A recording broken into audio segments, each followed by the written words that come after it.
Trend follow করার ক্ষেত্রে আমি বরাবরই পিছিয়ে, কারণ দেখা যায় সবার ট্রেন্ড ফলো করা শেষ, ভিডিও দেওয়া শেষ, খাওয়া শেষ, তারপরে গিয়ে আমি এটাকে ট্রাই করি যে আসলেই এটা কেমন।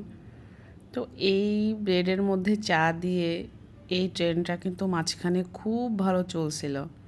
আমি কিন্তু সত্যি ট্রাই করি নাই, তো আজকে সকালবেলা আমার মনে হলো এটা আমি একটু দেখি কেমন হয়।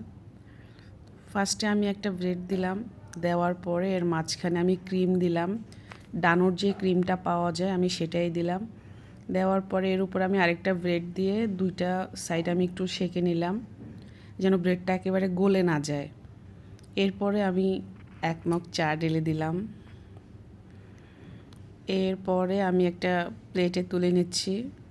এখন এটা একটু টেস্ট করার পালা। সত্যি এর আগে আমি এটা কখনো ট্রাই করিনি, তো বিসমিল্লাহ বলে ট্রাই করলাম। আমার কাছে এটা চায়ের মধ্যে পাউরুটি চুবিয়ে খেলে যেরকম লাগে ঠিক সেরকমই লেগেছে। মাঝখানে একটু ক্রিমের ফ্লেভারটা পাচ্ছি, বাস এটাই।